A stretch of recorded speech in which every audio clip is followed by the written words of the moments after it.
And that is why I've chosen to, on this journey, on this device, to only have it be mechanically body powered and driven, just for lack of point of failure.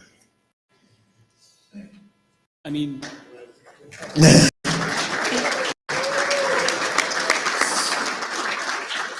so just to clarify for those who aren't familiar with Ian's work, all four hands are completely mechanically driven. Just no electronics, nothing to no batteries, nothing, just from simple movements of his hand and wrist structure, he's able to flex those fingers exactly, if not better, than a regular human hand. So his work is absolutely incredible. And touching on how incredible your work is, I have to ask, do you think current 3D printing technology has a place in biocompatible wearables? Is there something that we need to improve on? Is it ready for mainstream for people to do exactly what you're doing? Mainstream, yes and no.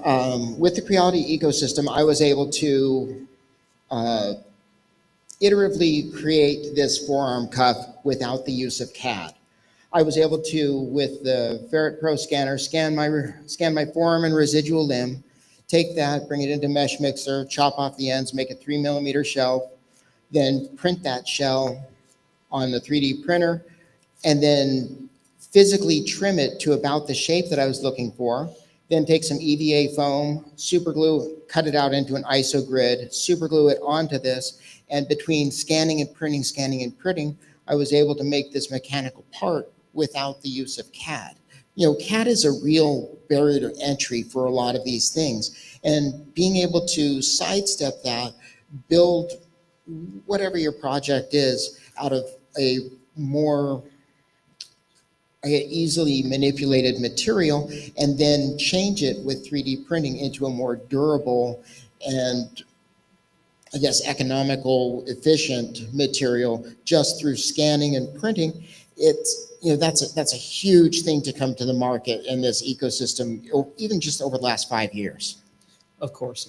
And just to clarify for those non-makers or non-designers, CAD stands for computer-aided design. Fantastic. So that's essentially just designing things on the computer, and it's a skill set that can be acquired or is taught, but like Ian said, it is a barrier to entry, and Ian is fantastic with our scanners and our 3D printers that he just makes it look easy. So I have to say, honestly, so your ingenuity and your resilience are truly superhuman. Now, speaking of superhumans, the rise of superheroes and pop culture has reshaped how we see technology in the creative history of our world. Thanks to inventive cosplayers, artists, and prop makers, Creality 3D printers are turning iconic characters and gadgets into real-world creations. Here to dive into how 3D printing is fueling creativity is our very own Marvel maker, Dylan from Saturday Morning Props. Dylan, your content has just inspired thousands to become makers.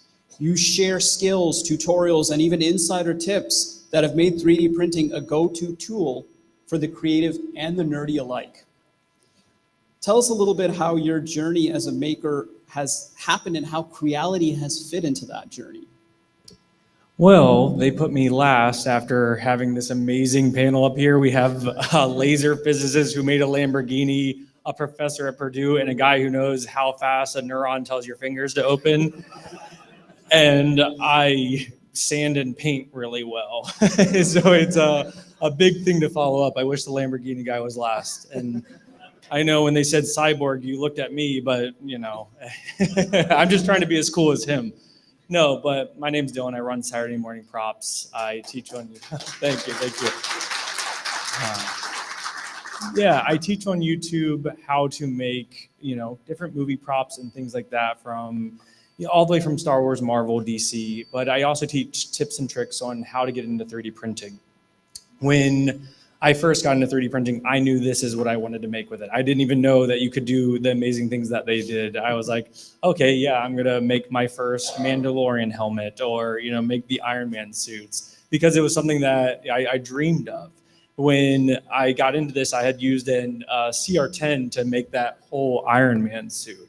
And it was a dream come true. It never gets old walking into your room, maybe getting scared sometimes, seeing that thing just standing up there. It's really, really fun. This year, I used Creality's Ender 3 V3 Plus to make a life-size pit droid from Star Wars Episode 1.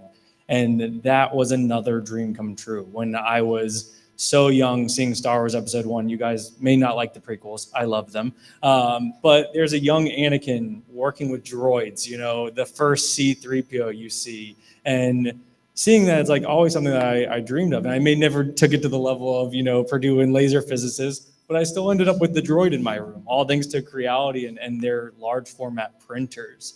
I've loved their build volumes on everything. And then I've also used it now to make other suits. My buddy wanted a Batman suit. So, another billionaire superhero. I was able to make a full-size Batman like armored suit on the Creality K2 Plus. And that machine is just cheating now. When I had to use the CR10, it was a lot of, learning how to bed level and all those things, troubleshooting. Now these printers are amazing. They come to you, you take out 4 bolts, you attach the screen, they calibrate, and they're ready to roll, which is just so cool because my whole goal, like I said, was to teach people how to do this, how they can do it. I'm a regular guy and I get to do all of these things. I can teach you guys how to do that as well. So with these devices, they really are opening the doors for everybody to do that. And then with model companies that are already trying to put out the latest trend from the movie trailer, you don't have to worry about that. It's just amazing. Amazing. Honestly, you're an inspiration to makers and the definition of what makers now are aspiring to be. So thank you. And, my question for you is, you've got obviously a fairly unique perspective when it comes to prototyping. You really need to balance form and function while staying true to the inspiration of your products. Most of these items do not, or they just can't exist in the real world. Like an Iron Man suit, I can't see it existing in the real world until makers like you started creating it. So my question is for you, where do you even start replicating this? How do you start designing this? Yeah, so for me, luckily, like I said, there are wonderful model companies out there that are doing amazing cosplay files for you already. I joke that I'm like the most generic sized person. I'm built like a Ken doll. If you've ever been to an Old Navy, I'm pretty sure the mannequin was modeled after me. So luckily, I fit all of these suits like a little plastic action figure anyways. So when it comes to form and function, aesthetically, these fit me very well, which is awesome. But yeah, you do have to choose kind of 2 routes. Usually it is, do you choose it to be as close to the thing that you see on screen, or do you give it a few gaps to have a little bit more mobility and things like that to make it more functional? I usually try to lean as close to aesthetically pleasing as possible. I don't mind walking around like Frankenstein on the con floor as long as the suit looks good, so that's where I kind of take it. There are different things as I learn, like things that I'll fix, or, with how printing's going. I mean, gosh, the TPUs, the flexible filaments, all that, it's getting pretty crazy, right? And with these box printers, TPU and stuff like that is easier than ever to do this. The direct drives, like everything is direct drive now. So it's been wonderful. We're going to see some amazing cosplays come out soon just because of how the technology has gotten. Absolutely, it. So it's kind of a second part to your question. What actually are your biggest challenges in, the process? Is it concept? Is it prototyping? Is it design? Is it expanding your skills? And how do you tackle this? Yeah, the first one is the time. So every step of this process will shock you at how long it takes. You may have something in your mind of like, oh yeah, I'll finish this in a week, and it's always just double it. The time commitment to making a project like this is extreme. Faster now because these printers are super fast. When I printed the original suit, it was on a CR10. Then I had to buy another one because to get through this, it was taking quite a long time. So just sheer amount time commitment. But yeah, harnessing and figuring out how you're going to get the pieces to subduct below each other, learning all of that is definitely kind of interesting and something that you have to kind of play around with. Yeah, overall, but time is the hardest. Amazing. My last question, I have to ask it. It's a really stupid one, but I can't help myself. Any superpower you could have, what would it be? Flying, easily flying. Ah, man, this week has been amazing. I did a Comic-Con in Washington, D.C. called AwesomeCon. I had a booth there where I was, again, using the nerdy franchises to teach people that you guys can 3D print. They would see all these things and they would come into something that they liked and see. And I was like, oh, yeah, this is all 3D printed. Like, no way. And like now teaching them that they may never have thought of 3D printing in that way, getting to see it. But yes, I did AwesomeCon. I drove 8.5 hours from there to here. And then after I leave here tomorrow, I go to Chicago for another Comic-Con and then a 12-hour drive home from that on Sunday. So it has been absolutely crazy, wonderful events. And thank you guys for having me. But if I could fly, it would be a lot easier. We'll see if we can make that happen one day. Yeah. So let's get some discussion going with, a panel of such unique skills and experiences. I'd like to see if we can have a little bit of discussion. So this question is actually directed toward Dylan and Ian. Ian, your work focuses on functional wearables, accessories, and prosthetics, while Dylan, your work is centered around art and form.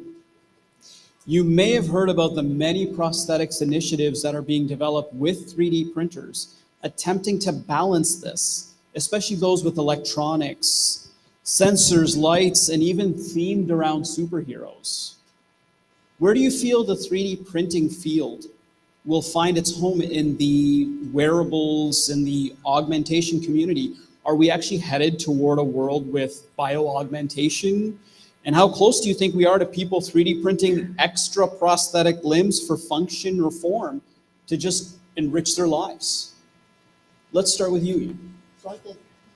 So I think that the addition of limbs and functional limbs, not just for decoration, it's still a way off. And until we have Neuralink where you can interface and control it some other way than by giving up some other physical motion to either drive it off of your torso or your legs or your wrist. I think we're still ways off of that. I mean, the other thing is material sciences. I mean, materials have come such a long way in the last decade, with, say like PPS CF10. I mean, that's an amazing, filament. But even that, it's still not as strong as, say, like mag aluminum that I'm using on my fingers. So I think, with the, neural interface for controlling the devices and materials improving, I think at that time you'll see, that type of thing come into. But then also you have the extra weight. How often are you actually going to be using these? Say if you have, say an extra arm for some reason, now you have to have a drive system, a computer system, and a battery pack. All of that is extra weight that you're packing around for maybe a use. Mm-hmm. Lil, what about you? Yeah, so I'm going to disagree just slightly, even though you definitely are the professional in that area. Maybe not thinking of 3D printing as in the entire process of it, but there are so many strengths of 3D printing that are already making their ways into the medical fields with 3D printed braces. I mean, like we talked about with the flexible filaments, maybe it's 3D printing a sleeve to go over your limb before putting on your prosthetic, or it's troubleshooting and prototyping. First printing that thing in a cheap filament, using a PLA, something that, you can do billions of prototypes first before sending it to an expensive company to make it out of something that is more reliable and durable. So I definitely think it has a place there. And then also for the art style of it, I have a buddy named Bionic Armory. He's an awesome guy, and he has a prosthetic, and he loves to add flair to his limb where maybe it's copying other superheroes that also have a bionic arm, or somebody from an anime who has a cybernetic arm. He loves to add that flair to it, and that's awesome because he'll tell you that he doesn't want his limb to try to pretend to look like a human limb. He wants it to be cool and flashy and, be the cyborg. Fantastic. Now, speaking of cool and flashy and getting people excited, that leads me to my next question. And this question is directed towards Sterling and Rick. But anyone can chime in if they feel like it. Sterling, you literally drive around in something cool and flashy to get people excited about 3D printing. Rick, you guide people through the basics of the technology from the ground up, bringing projects, possibilities to completely fresh minds. I see this sort of as an end result versus a ground up debate. But what do you feel is the most important aspect of getting people excited about 3D printing? Is it the direct use? Is it the end product, the technology moving and whirring around itself? Or is it all of the markets that it's in? Sterling? I would say it's all of the above. It's really important for us now with the Lamborghini project to use it as a STEM tool or STEAM tool in order to promote 3D printing and technology in general. And so I think that all of those things that we're doing with that particular project is really starting to attract a lot more people to the makerspace. Gotcha. Rick? So I do agree with Sterling. I think it's all of it. Mm-hmm. And we want to teach people about the different platforms and resources so that they get good at it. You know, if you don't have a CAD background, you can scan, but you want to get good at scanning. You actually built a device, a scanning device Yeah, that you were scanning telling. rotary rig Right. for scanning my forearm, because holding a scanner and getting it to where it doesn't lose tracking is incredibly hard when you're doing it by yourself. So I built this. It's a geared ring that holds a Ferret Pro, which the greatest thing about that is now it's completely wireless and you can Wi-Fi scan directly to your computer instead of through your cell phone. So the scanner goes around your arm. You put your arm in the vise, slowly retract it, and then you have a complete model of your arm without losing tracking. I mean, that was awesome. Yeah, so my background was in building as a child, and when you want to build things, you want the best tools available. So that's why I think we want to teach people about the different types of tools and get them to be really good at that and putting all of this together to create your dreams. Inspirational, guys, honestly. Like, this is amazing. And you know what? I have my two final questions I'd like to address all of you. Obviously, having four experts all, in individually different fields, you all, of course, actually have one thing in common where you're all proponents of 3D printing and technology through adoption and exposure. There's some out there who feel 3D printing doesn't have a place in the hands of regular people. It doesn't have a place in our homes. And, it shouldn't be beside regular technology like cell phones and computers and laptops. So the first part of my question is, what would you say to all those naysayers who feel 3D printing just doesn't belong in the hands of the everyday person? And the second part is, you are all very clearly role models and educators to our next generation who dove headfirst into making. What advice do you have to budding makers? Sterling? Yeah, so the first part of your question is a good one, because basically we as a car community are kind of in our infancy of adopting this technology. And so you're going to find a lot of naysayers about, wanting to cross that barrier to get into 3D printing, to making car parts. And so what we're trying to do is grow a community, and Creality has been part of that community for us to be able to talk to other folks that are doing car projects across our community and YouTube, and I call it YouTube University, where everybody's teaching each other. I think, one of the barriers is the ability to be okay with failing, okay? Be okay with screwing up or failing. And that is really important, because as a scientist, I do that every day, right? Because we try something out, it doesn't work, so then we try again with more information. So I think that those are the key points. So if at first you don't succeed, print again, is what you're saying, right? A lot. Rick, how about you? Yes, I'd like to address the second part to the naysayers of 3D printing. A 3D printer is an invaluable tool. Let's say the trap on your sink develops a leak and you're just out in the wilderness in your home on 100 acres by yourself. You can print that trap and put it on your sink and fix it yourself. Another example is, toys, things like that. You can do that to help educate your children, and they can create their own toys, even if it's simple toys like balls and blocks or whatever, but they can do these things at home. You don't have to go to Hasbro for that. You just don't have to go shopping for that. You can create these things at home. So it's a tool to solve problems, and it's the tool to have fun with. And that's what I see to the naysayer. Great. Ian?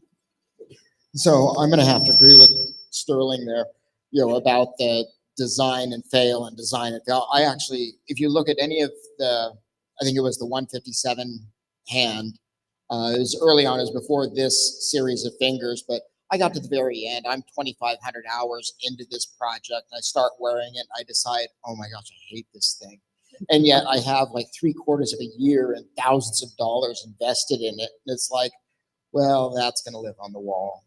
And so, the neat thing is with the materials and the machines that are available now, the rapid iteration, I was able to go from initial sketch to first plastic version of this design of the finger within, God, I think it was 12 weeks from talk about napkin sketch to I have manipulation, parts that I can actually manipulate. I couldn't actually load because wrong material, wrong application.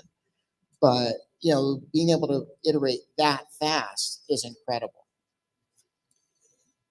Last but not least, Yeah, our Marvel luckily, maker. luckily I have not encountered too many naysayers that don't realize that 3D printing can be for everyone. And that's really my goal of my whole channel, is teaching that 3D printing is for everyone. The thing I come across is maybe misinformation, them thinking that printers are super expensive, thinking that they have to have a technical know-how for it, and thinking that it is used for the sciences only. But that's just them not understanding the information or not being informed about it, where printers have become so affordable. Thank you, Creality, for that. They're becoming plug and play, where like I said, you unscrew 4 bolts, you attach the screen, and it calibrates and you're ready to roll. So it really is getting to this part where everyone can do it. And then yes, you don't have to make a cybernetic hand or send people to Mars.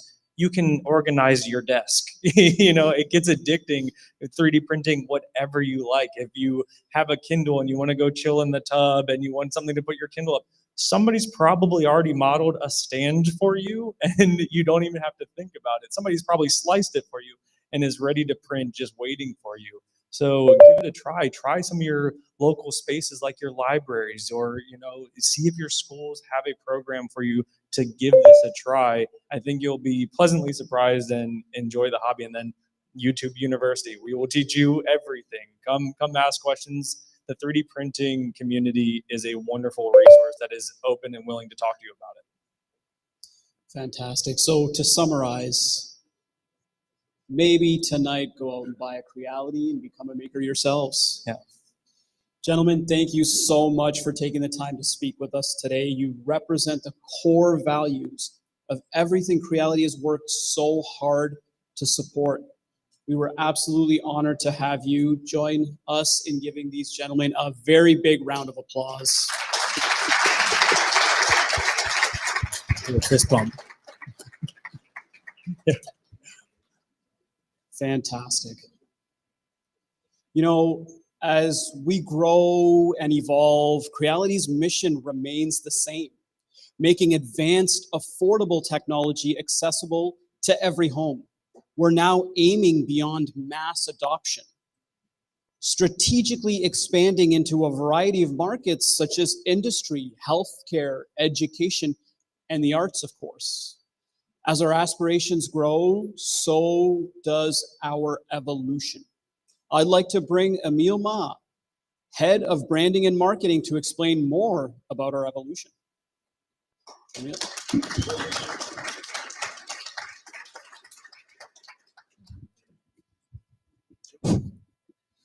Hi. Thank you, Duke. Um, 11 years ago, we began our journey in the world of 3D printing with one simple idea: to make 3D printing more accessible and useful for everyone. So fast forward to today, powered by a rapidly growing global tech landscape and backed by a full lineup of innovative 3D printing solutions, we've become a top player in the industry. As Creality has grown over the years, it's not just about our technology and products that had evolved. Our brand has too. And today, I'm very excited to share with you two key updates about our brand that mark the beginning of a new chapter. Welcome to Creality 3.0. To get it started, I will talk a little bit about fonts. Often of the time, people don't take a lot of attention to fonts, but fonts actually are more than just letter on screen or paper. They are a voice, a personality, and a statement, all wrapped into one visual form. Look at Creality in 5 different fonts. They feel completely different, right? That's the power of typography. It influences how people feel about your brand instantly. A strong typeface helps to unify everything, from your website, your product packaging, your ads, and your social media. It becomes part of your identity, just like your logo, colors, or tone of voice. That's why choosing the right font is more than a design decision. It's a strategic choice. It tells your story, reflects your values, and connects with your audience without saying a word. So today, I'm thrilled to announce that Creality has joined forces with FounderType to launch our very own one-of-a-kind brand typeface. Built with strategic ink traps and carrying forward the signature cut stroke element from the Creality logo, this custom form is designed for both function and flexibility. It adapts seamlessly across various use cases, all while reinforcing our brand identity at every touchpoint. And here it is, introducing Creality Sense. It includes a full range of different symbols, characters, different font ways, making it very versatile for any use case or design scenarios. So after the first part, aside from fonts, another key element brands often turn to while building their identity is using a mascot. A mascot isn't only just a cute character, it's a storyteller, a bridge between the brand and its audience. It brings personality, emotion, and life to a brand in a way that logos and tagline alone just can't. So everybody remember this little guy, Kuva? He has been the face of Creality for nearly a decade now. And just like our brand is evolving to reach new heights, so is Kuva. So if you've been following us on social media, you might have noticed he has been on a bit of a solo leveling journey of his own. So I'll just show you a quick video to see what he has become.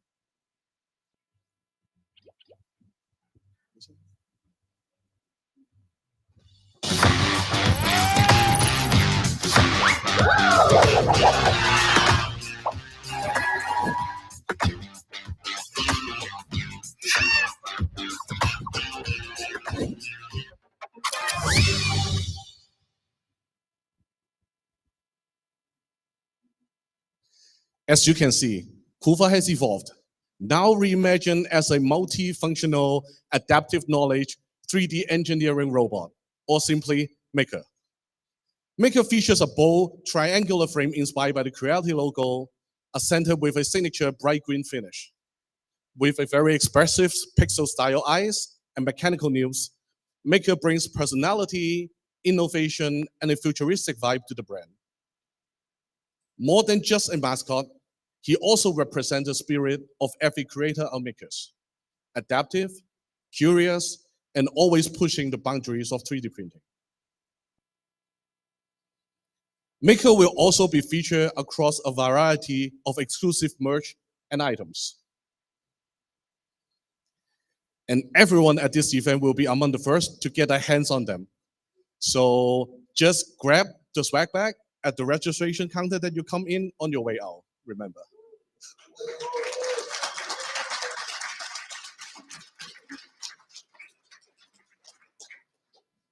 Okay, so that wraps up the 2 key launches about our branding, kicking off our Creality 3.0 era. As you have just heard, evolution is a major focus for us moving forward, from our aspiration to our brand and marketing. But let's not forget about the most important part of the revolution, definitely, our technology and our product. To dive deeper into that, I will hand it back over to Duke to tell you a little bit more.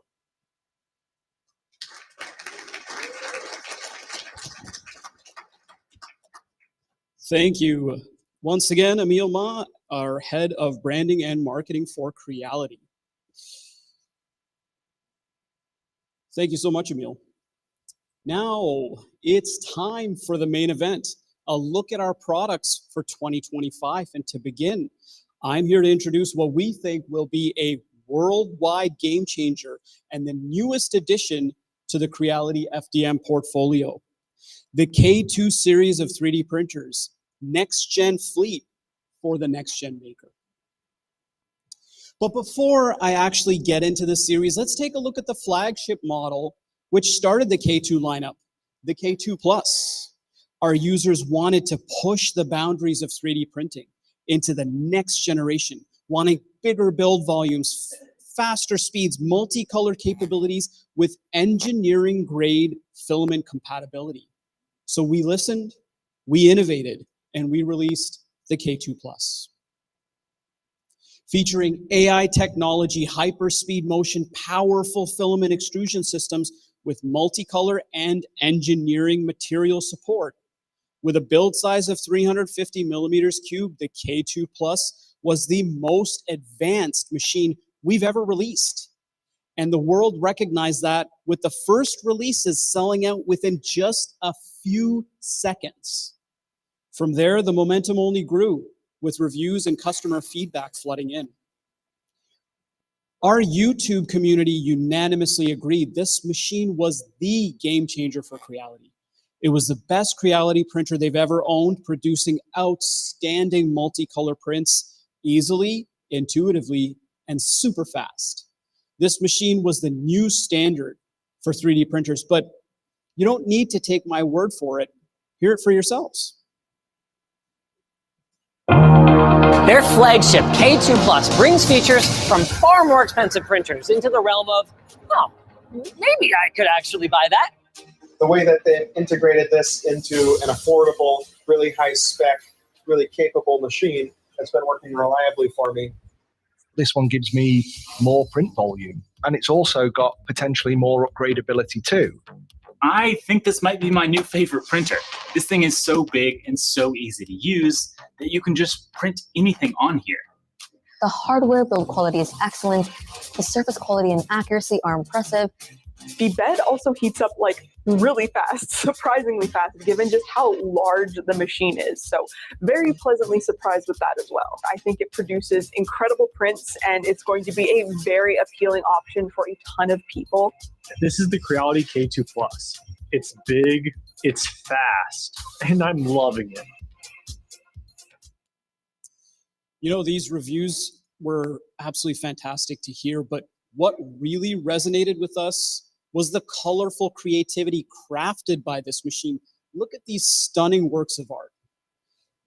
All of these works of art, engineering, and creativity flowed through filament like we've never seen before. The K2 Plus was the engine powering global creativity, just as the original Ender 3 had all those years ago. Artists, designers, and engineers now collaborating across vast distances to create beautiful products on their desks in hours instead of days or weeks. This marked the dawn of a new era in 3D printing, the Maker 2.0 revolution. And this is only just the beginning. So this leads us here to today, to the lineup we know will bring 3D printing into every household across the globe. The K2 series, a series which takes all of the cutting edge features our users love about the K2 Plus and assimilates them into two efficient form factors complete with features like the matrix frame, a marvel of form and function, an exoskeleton made with an aerospace alloy of aluminum die cast to exact tolerances to form a rigid, ultra-strong frame capable of handling the forces of ultra-high-speed 3D printing. Now, this is the foundation which the motion system is built on. A motion system designed and precision tuned for ultra-fast 600 millimeters per second speed without compromising print quality. Moving beyond traditional stepper motors, we implemented a cutting-edge system of step servo motors and controllers that continuously monitor, calculate, and drive precision, efficient, and responsive movements. Real-time monitoring and adjustment minimizes heat and wear, maximizes torque on demand for ultra speed and agility, guaranteeing flawless print quality at unmatched speeds through intuitive, complete automation. Now, to keep up with a blazing fast motion system, Creality engineered a high-performance filament extrusion system to seamlessly deliver precise, reliable filament flow to maintain consistent print quality at exceptional speeds. So we achieve this with a hardened steel geared extrusion system that delivers filament to a high flow 40 millimeters cubed per second, 300 degrees Celsius hot end, extruding to a tri-metal hardened steel nozzle. This integrated step servo extrusion motor continuously responds to filament feeding to prevent filament grinding or clogging. This ultimately produces flawlessly smooth layers, exceptional surface finishes, and supports a broad range of engineering abrasive materials. Now, multiple part cooling fans lock in quality and dimensional accuracy at these top speeds. Speaking of broad filament compatibility, the K2 lineup will handle any filament you throw at it. From beautiful PLAs, robust PETG, stretchy TPU, all the way to engineering filaments like ABS, ASA, and their many carbon fiber variants. The K2 lineup handles it all with ease, shattering the boundaries of design and desktop fabrication for our users. Now, for users looking to push the boundaries of consumer to industrial use, the K2 lineup's standard enclosure and filtration system also features an active enclosure heater, enabling internal temperatures of up to 60 degrees Celsius. This enhances filament versatility, allows for the use of high temperature materials like nylons and polycarbonates to create engineering masterpieces like this beautiful Honda sports bike. The orange body panels that you see here were actually custom designed and printed on our K2 line with engineering filaments. Sterling, how do you like that? Beautiful, right? Now, once painted and installed, this bike is a work of art on wheels, thanks again to the advanced capabilities of the K2's engineering filament support. So to control all of this advanced machinery, we know we needed an equally advanced UI, one that supports next-gen features intuitively for any user, while maintaining the modding flexibility and open source expandability that all Creality users have always loved. This is where our complete redesign of Creality OS, beautifully featured on full color touchscreens with seamless wireless control through many of our applications, assures a premium experience. With embedded support for our Creality filament system, multicolor printing has never been easier to set up. And of course, like the K2 Plus, the entire K2 lineup is open source with embedded Moonraker and fluid built right in for our modding masters.